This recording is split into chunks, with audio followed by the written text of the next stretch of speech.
Hello, Gemini. Welcome to Dove and Serpent Tarot. My name is Paul. Thank you so much for joining me here today.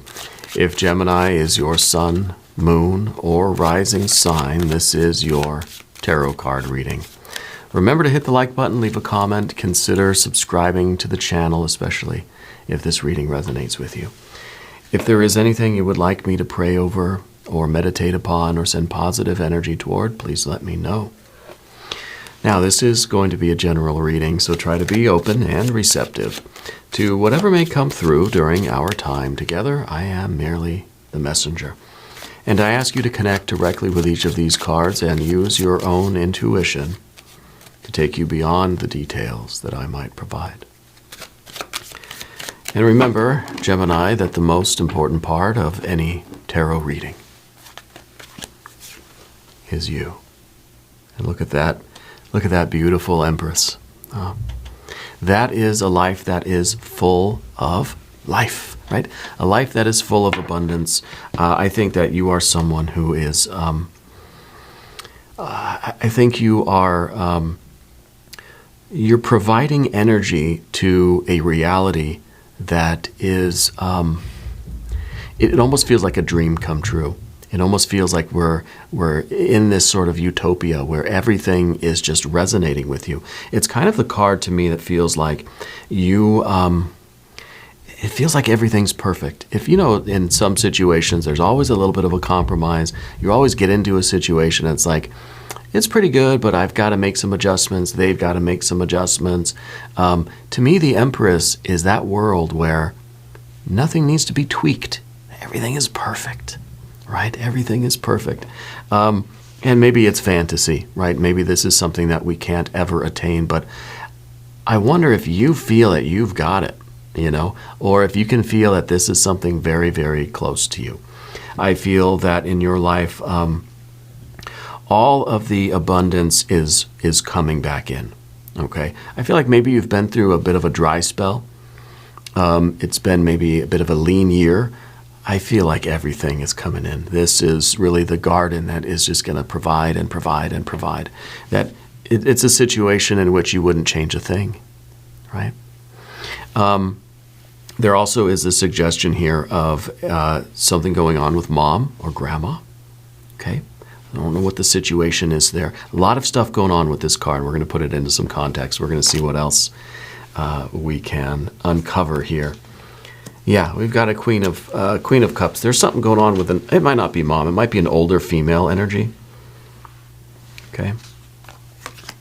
Here we have an Eight of Wands. An Eon card. Yeah, see the Eon card. Now we've got a Queen of Swords. So, yeah, definitely the older female energy coming through pretty strong. The Eon card is interesting because this is a doorway. This is a painful time in your life that you made it through to get to your Empress, to get to your best life, to get to your perfection, to get to your paradise, you know. This is an intentional doorway. We choose to go through this, and in a way, it changes your life. It's difficult, though. It's a doorway of fire, right? I mean, come on, it's going to be difficult. But on the other side is that Empress, yeah. So let's see what else we have. We've got a 10 of Swords. Interesting. Ten of Swords, I know it seems like a bad card, right? Nobody likes the Ten of Swords, especially in the Rider-Waite-Smith, where it shows somebody that's got 10 daggers in their back. I feel like this in the Thoth deck, this is different. This is the ending of a delusion, really. It's the and that kind of make another point here. Remind me. It's the getting out of a birdcage. It's the realization that we've been living a fantasy or living a lie, and now we are free, right? Now we are free. So when I'm thinking of this Empress, you know, I'm thinking maybe this is something that it's like you have to, and maybe this is the work that's going on right now, is this Eon card and this 10 of Swords, realizing that we've been living in a situation, or we've been living a life or a way of life, or holding some belief or some attitude or whatever the bars of the bird cage represent, okay? That we've been living in that, thinking it's perfect, thinking this is wonderful. I'm on top of the world. maybe, maybe not, right? Maybe we're getting that realization that we need to free ourselves from this. That we've been maybe pretending we were okay when we're not okay. Right? Now we got the Devil card over here. Now we got the Four of Wands. A karmic cycle is completed. Another Court card. We've got the Prince of Swords and the Moon card. Interesting. Interesting with the Moon card. I wonder, yeah, I mean, the human part of Paul doesn't want to go with that narrative, you know. I don't want to say that this Empress energy that we thought we had is kind of, it's not as perfect as we thought it was. I don't want to predict that. I don't want to wish that upon you, right? If that's what's going on, I think this is a situation that you already know. There's a reason why this birdcage card is here. Because I think you can see the bars now. Okay? I think you can see that this, what we thought was perfect, and we've seen this motif in so many different movies and books and TV shows and like every single episode of The Walking Dead, right? That it's, oh, this is perfect. Finally made it to this perfect place. There's an underbelly to things that we didn't see before. Okay? So I think that really what we're talking about here is you've been in a situation that you're realizing is not okay. You have been, I think, putting forth this energy that you're fine, but you're not. Okay? Now, I'm not wishing that upon you. I'm not trying to plant that suggestion in your mind. But I think you're coming to the realization that you're not going to hide how you feel anymore. That you're not going to just pretend something's okay when you really don't feel that it is. Okay? And I see you getting this higher perspective with the Queen of Swords. You're able to look at this and see that you've been living in this kind of gilded cage.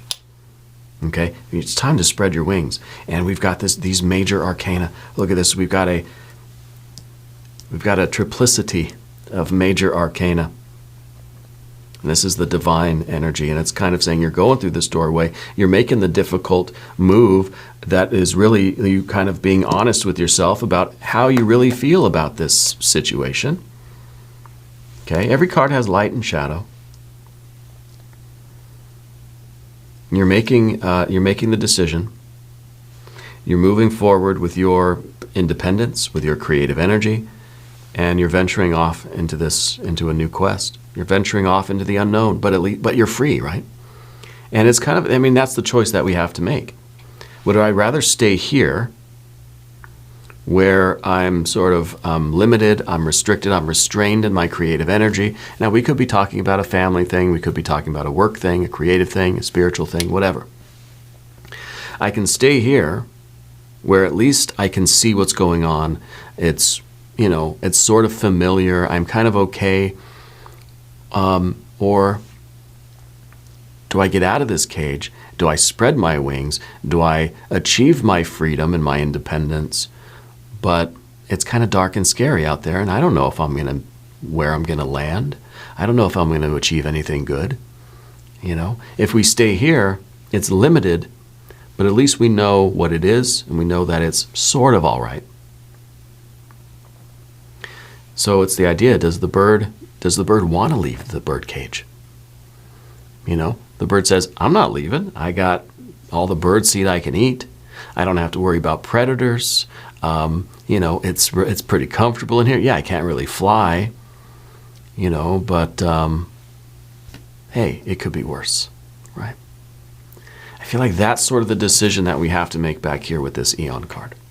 Now, maybe this is the decision you've already made. It's interesting that this is in the past position. Okay, I would almost expect this to be the other way.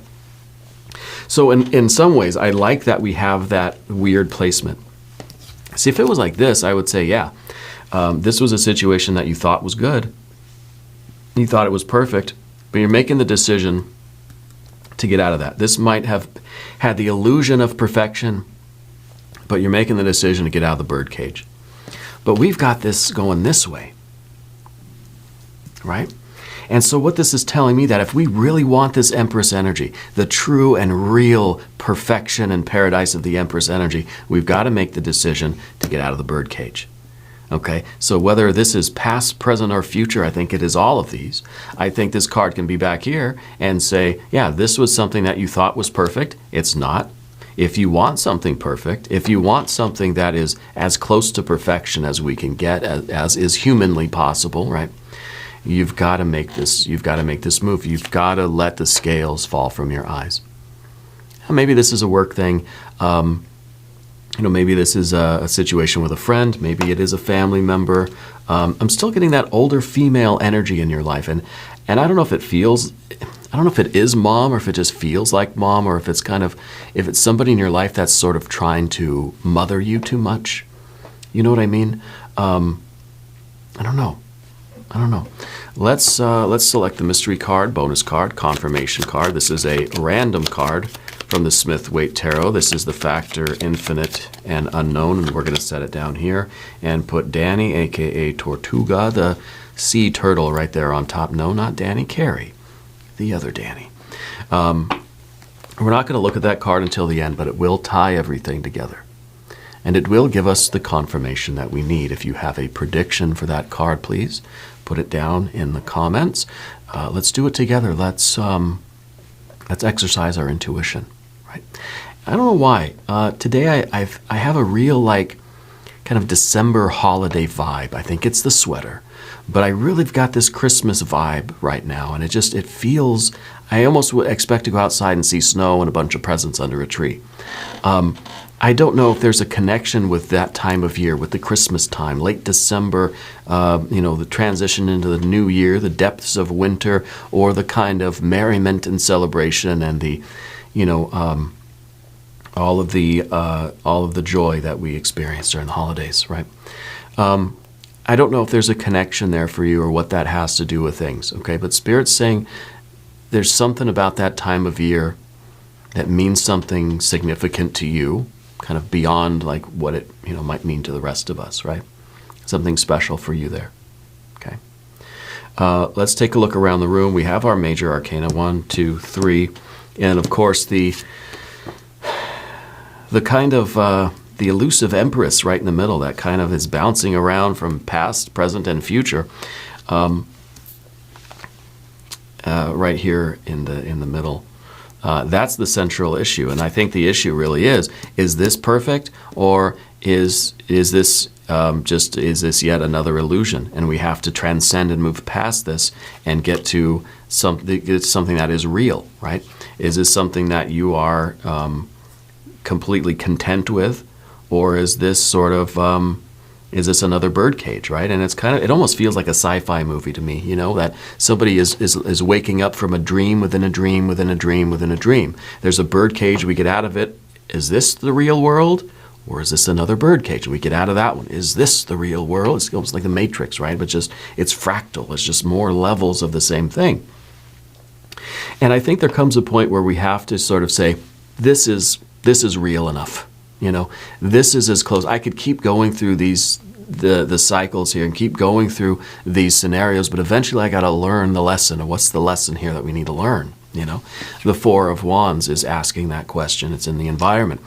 How many times are we going around this merry-go-round before we realize that maybe there's always another birdcage? Maybe this is a fractal existence that, we've got to eventually realize that it's just kind of, it's sort of silly to keep doing the same thing and encountering the same realization. It's almost like a Groundhog's Day kind of thing is repeating here. Okay? Spirit's saying, though, that there is a chance for you to relocate. So I don't know if you're looking for a new job or a new house or a place to live or a new location or a new venue for something. Maybe you're looking to sort of have that holiday party somewhere else this year, But anyway, and if we're talking family holidays and who's going to host the holidays, that mom energy really makes sense, okay? But let's take a look around anyway. We've got, of course, our, and you know what, the devil energy, the Capricorn energy, that's kind of right around Christmas time, right? We've got that sort of winter solstice energy happening. And then, of course, we've got our moon energy, which is it's sort of the unknown. It's kind of like, if we leave this position, are we moving towards something better than what we have? Or is it kind of, are we going to end up with something not quite as good? You know, a lot of questions here. And we do have our 3 or more court cards. So this is something to do with a group of people, a family situation, a work situation, or a friend group, or something like that, where there is that older female energy that is really like on your mind right now for some reason. Okay. We've got fire here. We've got fire here. We've got water. This is right in the middle. And water is really what you got to do. This is your work for you. You got to be honest with yourself about how you feel. Okay. We do have our air, and of course our air. And what we don't have, let me just double check. Yeah, we don't have any earth energy, because I think nothing's really been decided yet. And really, the earth energy kind of tells me that we've left base reality. You know, that we've already done this a few times. That we've gotten off the ground floor. We've gotten out of the bird cage and the bird cage and the bird cage, and maybe we're on our 4th or 5th bird cage now, you know. But what we really have to do, what the work in front of you is right now, is to search your feelings, to be very honest with how you feel, okay? To be very transparent with yourself about what you want, about what you desire, about the life that you want, right? The life that you aspire to. To search your feelings and let's be honest, and let's accept. This is the card of emotional transparency, emotional intelligence, and really radical self-acceptance, radical self-love. And you love yourself to the point that you deserve the very best. You know that you want the very best that life has to offer, right? And so it's kind of like a game of, what's the one with Howie Mandel?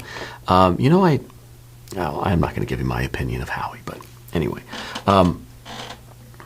That show with the suitcases, it's kind of like we're picking the suitcase, and are you going to stick with that one? You know, okay, this here, you got a suitcase, $50,000, pretty good. You going to keep it, or you want the other suitcase, right? Well, the other suitcase could have $1 billion in it, or it could have nothing. Okay, so we know that the suitcase is kind of the bird cage. It's kind of the limit. That's what you get, nothing more, right? It is what it is, kind of thing. And so it's a decision. It's a choice. No one's telling you got to take one or the other. No one's telling you, which one to choose, at least. But with the Queen of Cups, we have to realize who we are. We have to know ourselves to a degree where it's just like, I'm not going to be satisfied with the 50 grand. Am I willing to risk getting nothing for the hope of getting so much more? Or can I be content with what I have? And I don't know if we're talking about money. I don't think we really are, because there are no pentacles here. But, this is the analogy, and we're going to go with it.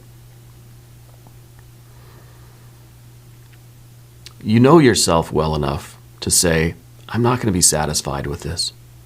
I can try, I can pretend, I can put on a smiley face. But I know eventually, it's not going to work. Eventually, it's going to eat away at you, and you're going to realize that you can't pretend to be content. You can't pretend to be okay with something for very long. Yeah. And so in that sense, we ask ourselves, is it going to feel more fulfilling for me to risk everything for the absolute very best that you want, to reach your highest ideals, your highest goals, your highest aspirations, at the risk of getting nothing? How badly do you want this success? What is it that you want, and how badly do you want it? Right? That's the Queen of Cups here, because it's water and water, double water, right? We have to be very honest with ourselves and say, are we going to be content with this? Maybe yes. Maybe this is it. Maybe this is the last rung. And the 4 of the Four of Wands, the cycle, each rung of the ladder, each bird cage to bird cage to bird cage. Is this the one? Yeah, you know what? I could be happy here. You know, maybe you're buying a house and it's just kind of, you've seen a lot of houses, and each one you see, it's like, I don't think I'm going to be happy with this. I know myself well enough to say, I don't like those steps. I don't like the shape of the house. I don't like the floor plan, you know. I don't like the neighborhood. Things you can't really change, right? So you move on and you spread your wings, and you're looking for you're looking for what is exactly right for you. Okay, eventually you're going to come to a point where it's just like, you know what? Either I'm tired of looking, you know, or this is the one, it's good enough, right? That you can be happy here. But good enough, right? That doesn't sound too cheerful. It doesn't sound like good enough is going to be good enough forever. But this is the kind of work that the Queen of Cups has to sort of do. And that, you know, I think we've all been in similar situations, and it's just, you know, we can be content with very little. I'm not saying that you need a lot of money to be happy, or you need a big house or the perfect floor plan or anything like this, but it's always this idea of, you know, can I achieve more in life? Can I be more happy, more fulfilled, more, have more love, have more creativity, whatever the Empress really represents to you? You know, you set your sights really, really high, and you have to know what you're going to be okay with and what is going to eat away at you until you do something about it. And then we get out of that bird cage again. The Eight of Wands underneath the surface, I think you're feeling this growing sense of anxiety being in the bird cage. Being in the bird cage, I think, and you know what? I started using this bird cage analogy a couple years ago when I first started on YouTube here, because when I was a kid, we had birds, right? So that, I mean, obviously that's why I sort of take issue with birds as pets. I'm not judging anybody. It's just from my own life. I don't like it, right? Because we had parrots, macaws, right? Scarlet macaws. We had like 3 or 4 or 5 of them. And we had them in these, you know, 5-foot cages or something. But the birds would you could tell that they were anxious. You could tell they were chewing at the bars of the cage that they were in. And they were very anxious animals. And they wanted to spread their wings and fly. And the more they were stuck in there, the more they would just sort of pace around the perimeter of the cages, the more they would do these repetitive things. And I'm a kid. I don't know what birds are supposed to do. Maybe that's how they normally behave. But to me, it felt like birds are meant to fly, right? So I was real little. I let one out. It flew to the neighbor's roof, and then it ended up flying right back, as a matter of fact. But I don't think I've told that story before. I got in big trouble for that. But anyway, it's the anxiety, you know, knowing that you're meant for something more, but should we be content with what we have? It's sort of an age-old problem, right? It's foundations of philosophy, really, right? What are we supposed to do? Should we just accept our lot in life and that's it? Or should we aspire? Should we always be trying to get out of the next bird cage and the next bird cage and the next and the next and the next to infinity and beyond, right? Or do we just say, this is good enough. I'm just gonna call it quits. I'm just gonna retire right here. I'm just gonna relax. I'm gonna unpack my bags here. I'm okay with this. You know, I feel right now there's this growing anxiety in you. So I feel like you know you need to do something. It's the Eight of Wands is an energy that says I don't care where you go, but you can't stay here. We have the Eon card in the background here, and that is a doorway. That is a decision that is shutting the door. It's kind of saying once you get out of the birdcage, you can't go back in. You can't go knocking on the door and say, hey, can I come back in the birdcage? No, you left, and you've been replaced already. You know, it's kind of like we're skipping. We're like a stone that's skipping on a pond. You know, but we're skipping on universes. You know, realities. And once you get to a new one, you can't really go back. There's no reverse in this vehicle. Okay? And that's the Eon card. Once the door's shut, that's it. Okay? And so it's a big decision. It's a life decision for you. You're getting the higher perspective of the Queen of Swords, and this is us able to then take what we learn here and understanding who we are, what we want, what we're okay with, what we're not okay with, what we desire, and how badly we desire it, right? You know, some people, they know what they want, but they don't want it all that much, so they're just like, meh, I don't care. You know, I'll be in the birdcage if I don't get it. If I don't get that thing or that life or that future or that reality, I'm okay with that, you know.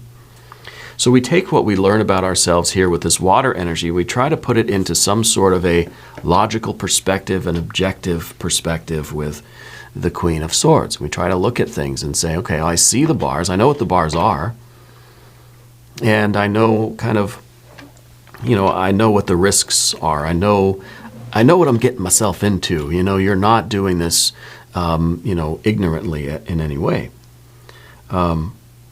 So what do we do? That's the question. The tarot's not going to tell you what to do. I'm sure as hell not going to tell you what to do. I think that the tarot is giving us a snapshot of the energy as it is now. I can see that you're feeling this sort of antsiness, you know, it's like the jazz hands, the tap dancing on the shag carpet kind of energy inside of you. And I know that you see the bars in front of you, and the more you kind of look at them, the more anxious you get. I know that you want something in life very, very, very badly. And I know that you can see logically what the risks and the rewards are. You know, you're fully informed. I can see that this is not the first time you've had this sort of thing happen in life, right? We're going to talk about the path of the serpent now, and as we do this, I would like to ask for your subscription. If you haven't subscribed yet, please do. It is totally free, doesn't cost anything. It helps out the channel, and I feel that we really have to support all of our favorite YouTube tarot readers. I know I'm your number one favorite, and I know I say that every day. But seriously, we need to support everybody because it's tough out here in YouTube tarot land, okay? So any reader that you appreciate, that you love, that you value, show some love, show some support, hit the like button, just subscribe, leave a comment. It's all free stuff to do, but it really does influence how YouTube handles our channels and our videos and how many people we're able to reach with our messages. Okay, so thank you. On behalf of everybody here at YouTube Tarot Land, I thank you. Okay. The devil energy, of course, that is your driving force. This is the engine inside of you that knows that you can keep going if you want, that you're not tired yet, you know, that you have this driving force, this creative force. This is the generative drive. This is also the pleasure drive and the aggressive drive. And these three drives working together say, there's nothing you cannot accomplish. There is no mountain that you cannot climb. Okay? Which one do you want and how bad do you want it, right? Because sometimes it's like, well, I'm going to go ahead and turn off the engine, you know. Very rarely do cars turn themselves off. I mean, I guess they stall out and this sort of thing, but this driving force, this is your general energy, and it's just kind of like you're sitting there revving the gas, and this is the Eight of Wands. You're sitting there just revving the gas, and it's, are we going to put it in gear or not? And I think we're trying to make that decision. Okay. Again, I don't think this is your first rodeo. We've got the Four of Wands here. With the Devil card too, I feel like there's kind of like, we're kind of torn a little bit because there is that temptation to just stay here where things are okay, right? And make the best of it. Find something to enjoy. Find some immediate desires that we could gratify. You know, I don't know if I told you this, Gemini, but I had a big issue with alcohol when I was younger. Yeah, go figure, right? And I found in my own life that I would turn to those sorts of things, and this is real devil card energy. I would turn towards those types of things to try to be okay with the lack of ambition that I felt at the time, the lack of progress, the lack of will, the lack of aspiration, right? That sometimes I would feel as if I wasn't going anywhere in life. I wasn't making any progress. I wasn't I wasn't moving forward the way I wanted to with my will, right? And so I would turn to alcohol and things like that, which sort of temporarily allowed me to stop thinking about it, allowed me to stop worrying about it, calm down the Eight of Wands a little bit, but not for very long. And in actuality, it sort of made this worse, right? We all know that, drinking a lot kind of makes your anxiety a lot worse than we think, right? Maybe temporarily it calms things down, but it doesn't really work that way. But what I realized is that when I was doing my will, doing my work, pursuing whatever my aspirations were in life, creative things, spiritual things, my studies, my tarot, especially tarot, and all these other sorts of things that I do, that I wanted to do, and that I had motivation toward. When you're doing your will, it feels as if the whole universe is behind you, pushing you forward, right? And then something or other might happen. There might be an obstacle or something, or we come up to the next round of the bars on the bird cage, and we're back in this position now. And with the Devil card, we can either find ways to be okay with it, or we can just keep pushing forward. And again, with the Four of Wands, I don't think this is your first time around on this this carousel. And so every time we finish one of these cycles and we're on to the next one, we have to ask ourselves, is this the one that I can be content with? Or do I keep going? Now, if we stop, are we going to start turning, because this creative drive is still there in you, becomes the pleasure drive or the aggressive drive. But in my case, it was the pleasure drive, right? I wanted to alter my consciousness, let's say. So, if we stop moving, are we going to fall into something like that? Because no, we're not content. And is there this idea that we never will be? So are we sort of permanently on this roller coaster? It's a question for I heard my cat out there in the hallway. It's a question for the Prince of Swords here. Sometimes the Prince of Swords is an energy that's on the fence about something. So I can see that. You kind of have one foot in the birdcage, or one wing out of the birdcage, one wing in the birdcage, yeah. But sometimes this card is a fixed knowledge, right? A fixed belief that you are so certain about something that nothing's going to slow you down, nothing's going to stop you, nothing's going to change your mind. Okay? And no matter how alluring that Empress might be in certain iterations of the birdcage, no matter how tempting it might be, you know that if you stop moving, things aren't going to go well, right? So we keep aspiring to that sort of perfection in our life. And I don't think we're talking about materialistic things. I don't think we're talking about money or finances or school or anything, or job. Like, that's all part of it, yeah, but that's not the essence of the energy we're talking about, okay? We're talking about that spiritual energy, the will, and the heart and the mind, okay? And the details, the behaviors, the physical reality is kind of an afterthought in a way. So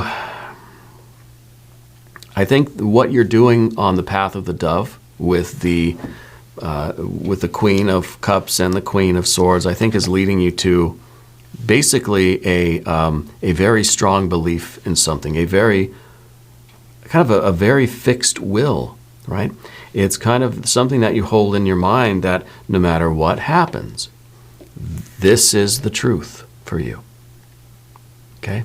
No matter how beautiful this particular room looks, you're still exploring the castle. You're still climbing the stairway to the top of the palace, No matter how tempting this little plateau of the mountain looks, you're still climbing for. You know that, nope, I can't, I'm not staying here, You're still aspiring to the very, very summit of your spiritual mountain, right?